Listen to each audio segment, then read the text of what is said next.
I'm Davy. I'm awesome.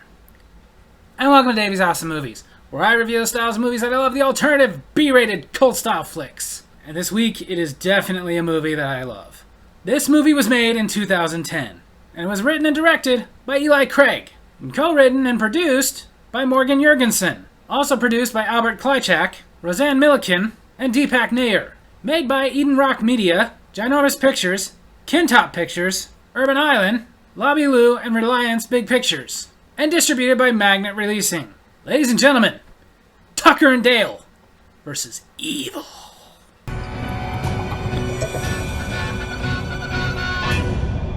The movie opens with some found footage in a crime scene.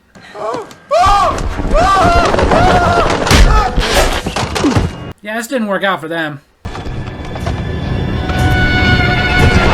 Finally!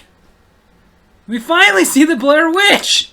Then we go to 3 days earlier to some college kids in a car on their way to a little camping trip they're having in the Appalachian Mountains. First of all, I don't do camping. And if I ever did do camping, it would not be in a place that's hillbilly infested like the Appalachian Mountains. But then one of the college kids notices something. We forgot the beer. No! Okay, well, then just go home. Drink beer in your dorms. Pretty sure most of you do that anyway. But instead, they stop at the most backwoods gas station they can find, of course. Just go home. Is beer and camping that important? Just go home. Where's your beer at? Beer's in the back. As someone who's worked at a gas station, I always hated that question. You get that question a lot. People coming in like, where's your beer? And it takes everything inside you not to go in the back like every other freaking gas station in the world. Idiots. It's like people holding an actual camera and going, where's the button? On the top corner like every other freaking camera. Our leads are also at this gas station, Tucker and Dale. Dale played by Tyler LaBaine, and Tucker played by Alan Tudyk. Dale notices one of the college girls, Allison. Unfortunately for Dale, she noticed him too. Even though most guys would realize, okay, you just blew it, Dale is very enamored with Allison. So Tucker tells Dale that he should just go talk to her. Because, hey, he's a good guy. She might even like him. And it's thanks to friends like that that I have a ton of stories to tell on my Davy's Awesome Stories. What's the worst that can happen? What's the worst that could happen? I don't know. She could be yet another one of the many, many stories you have of times that you tanked trying to talk to a girl because you're just not freaking good at it. A story that everybody laughs at and mocks you for. Even the woman you finally do marry because she was able to see past your freaking nervousness and stupid talking. Ah. Whatever you say, just smile and laugh. It shows confidence. Good advice. Going camping? Bad advice.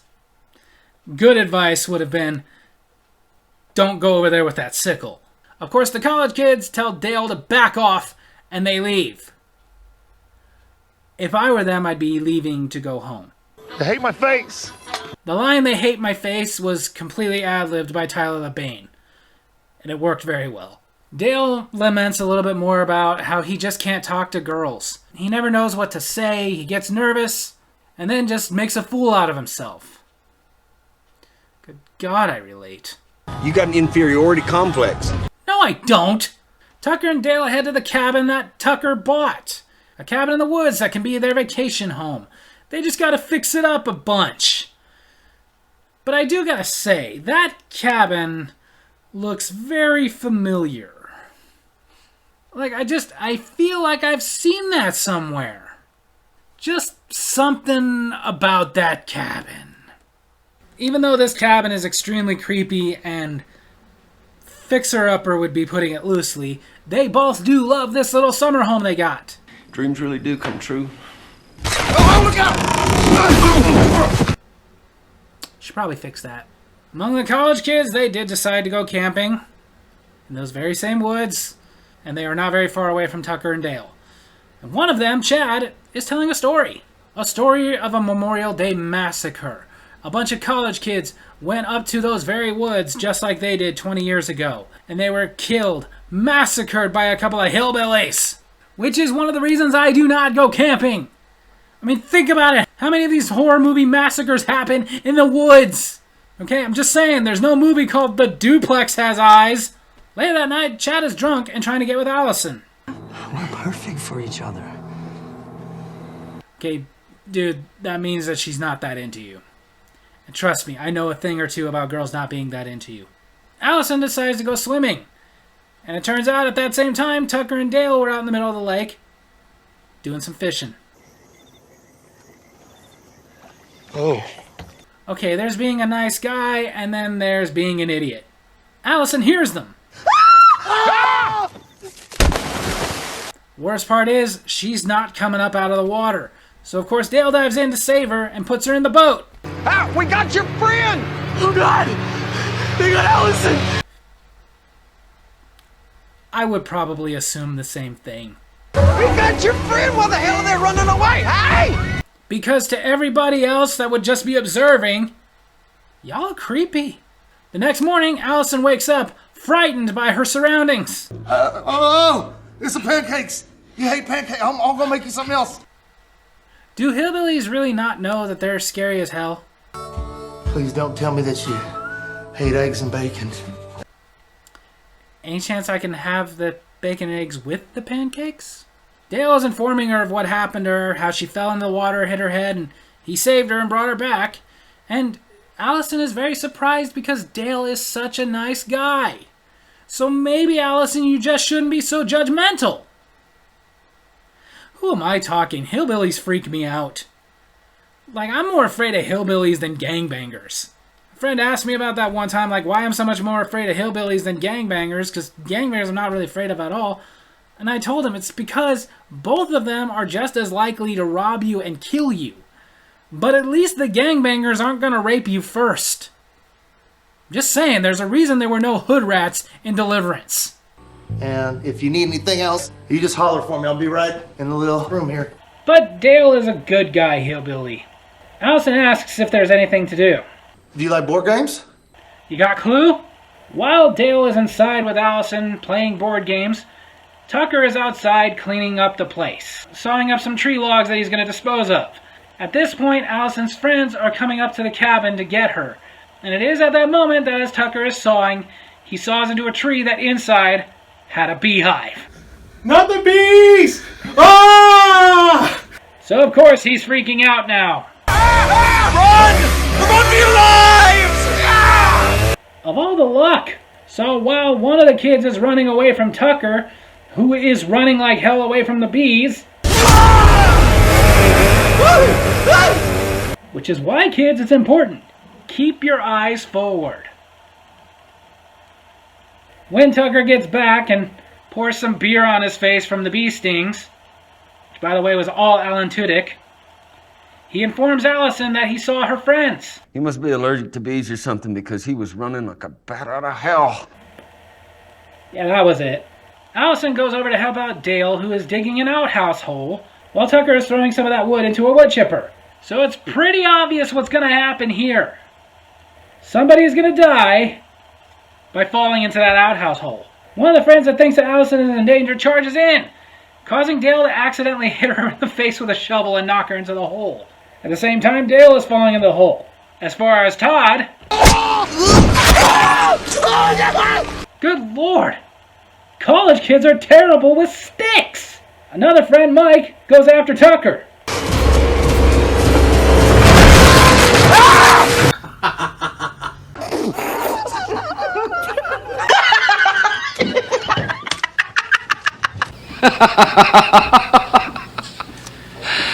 I rather enjoyed that. And that's how he got the nickname Chip. Are you okay? He'll be fine. Of course, this is freaking out Dale and Tucker. Calm down, don't cry, calm down. Get a hold of yourself. He's so sensitive. Tucker stops and thinks for a moment and rationalizes this. That it must be some suicide pact. These kids are coming out here and they're killing themselves all over the woods. Oh my God, that makes so much sense. Does it? Then again, that explanation makes about as much sense as the rest of this movie. They also conclude that because of the suicide pact, they're there trying to get Allison and kill her.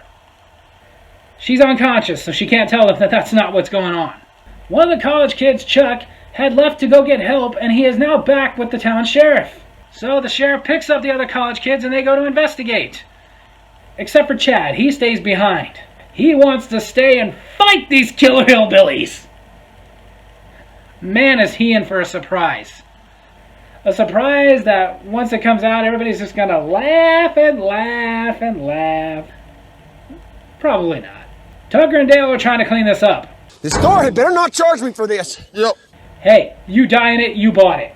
The sheriff shows up, and even though it looks really, really bad, Tucker and Dale go with the honest approach. They tell him what they think is going on, what happened, how it was all just an accident, and even take him inside to see Allison, who is still unconscious. He does go inside to check on Allison, sees that she's okay, and starts telling him about what's probably going to happen to them. As he's talking, Looks can be deceiving.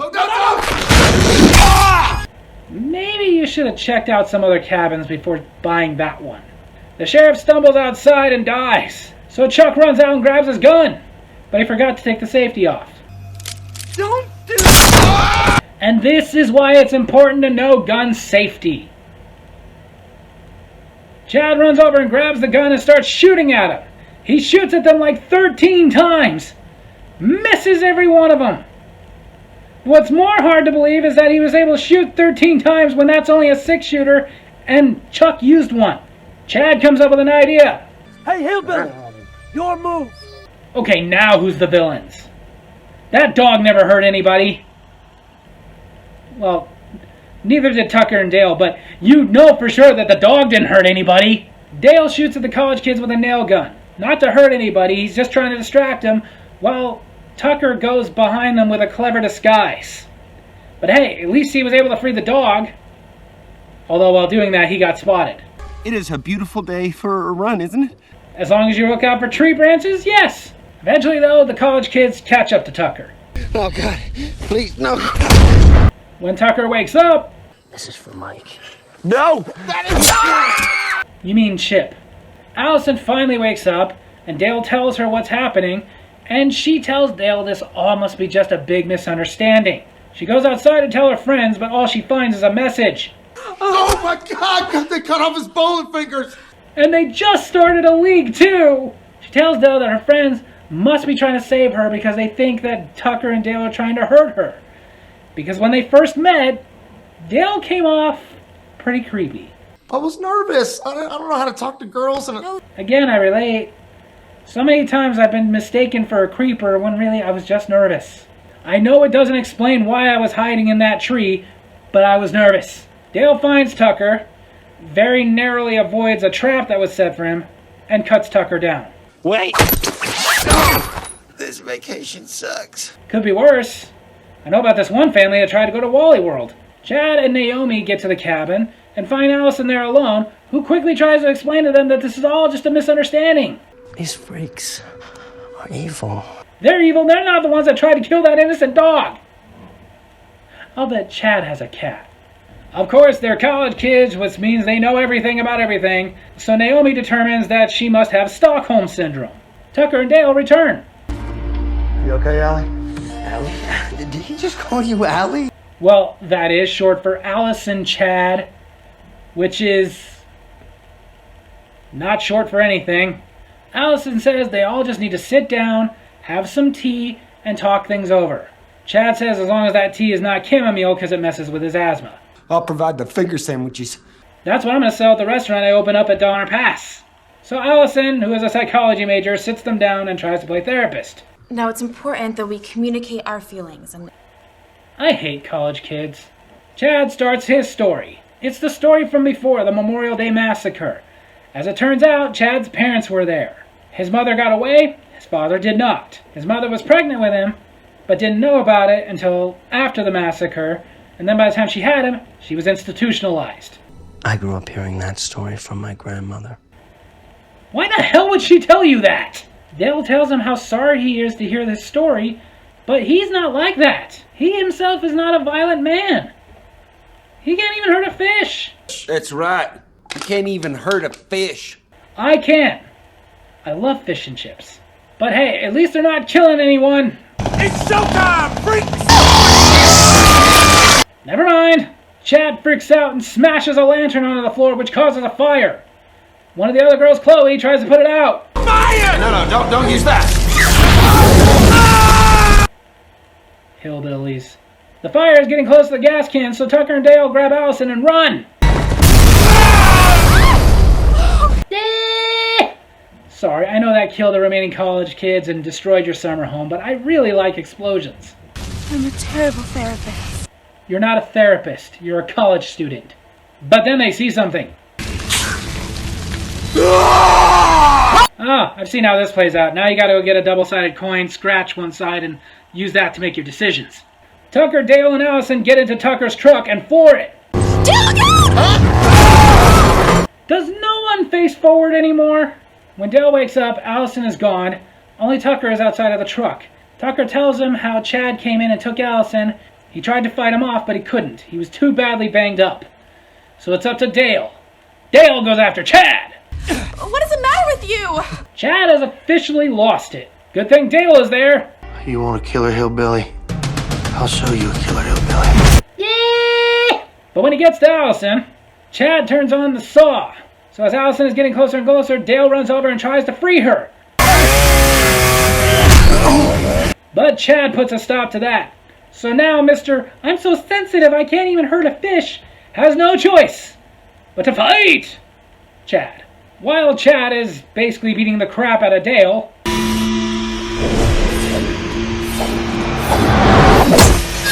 that was lucky.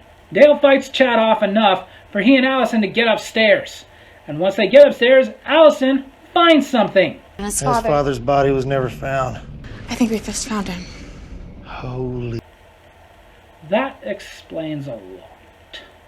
Chad gets to him and they show him the article. But it doesn't make him stop, he just starts freaking out anymore. But luckily, Dale found some chamomile and threw it in his face, which luckily causes this. Later, we go to Tucker, who's in the hospital recovering, and Dale coming to visit him. They found my fingers. Check it out. Sure. As for Allison, We're going bowling. there you go, Dale! A nice, happy ending. Except for the fact that the beginning basically showed us that now Chad is just hanging around the woods killing people. So there you have it, that's the cold hit! Tucker and Dale versus Evil. This movie is freaking awesome. It made a very small profit in its limited theater release. It had a budget of $5 million, and by the time it was out of, again, a limited theater release, it did $5.5 million. Most of its success has been the cult following it instantly received once it was released on DVD. However, it only got a cult following because just comes down to that sometimes if you don't have the money to advertise your stuff, how's anybody going to know it's there? For example, this movie came out in 2010. I had never even heard of it until 2016. 6 years later, somebody told me about it, said you gotta check it out. It's really funny, it's really cool. I checked it out and instantly loved it. Why? Because in the spirit of Cabin in the Woods, they made a very original, very funny story based off of a bunch of horror movie cliches. Despite the fact that it didn't have a whole lot of advertising, it did receive very positive reviews. Most of the people who reviewed this absolutely loved it, saw it for what it was, that it was just an original funny story based off a bunch of cliches, and praised it, even praising the director Eli Craig. He's done several other movies, but this is his most known. And for a reason, it's freaking good. It also helps that they had two great actors of Tyler Bane and Alan Tudyk in this movie, contributing very much. Not only did they ad-lib some stuff that just really, really worked, but even the hat that Dale wears. That was all Tyler Bane. This movie was filmed in Canada, and in Canada, apparently Give like it shows on his hat, with the apostrophe in it, is their version of Get Her Done. So it was very hillbilly-like. So that, combined with the fact that Dale is such a sensitive, nice guy, Tyler Bane was like, you know what, that works. I'm using that in the movie. And Eli Craig was like, yeah, definitely works. Use it. And it's funny to me how this movie coming out and being such a cult success in 2010, finding out that it was actually sitting on the shelf for 3 years. It took 3 years before this movie was finally released. And Again, instant cult hit. Not only do I recommend seeing the movie, but I recommend, if you can, get the DVD. There's a cool extra in the DVD where you get to see the entire movie from the college kid's perspective, which is cool because you like the movie Tucker and Dale vs. Evil, but kind of shows that if they had just done it from their perspective, it wouldn't have been that cool. It would have been just another hillbilly slasher movie, but still cool as a fan. Most of the advertising of this movie has all been word of mouth, which is why right now I'm using my mouth to get the word out and highly recommend that you guys check out Tucker and Dale vs. Evil, because it is a fantastic movie that if you like horror movies, you will love. It's funny, it's suspenseful, and it's a little gory, and you feel for the characters. So like I said, definitely check out Tucker and Dale vs. Evil. So there you have it, that's my movie review this week. I hope you guys enjoyed it, and if you did, make sure to hit like and subscribe, hit that little bell so you get notifications when I post the videos, and leave a comment. Tell me what you thought of Tucker and Dale vs. Evil. Love you guys.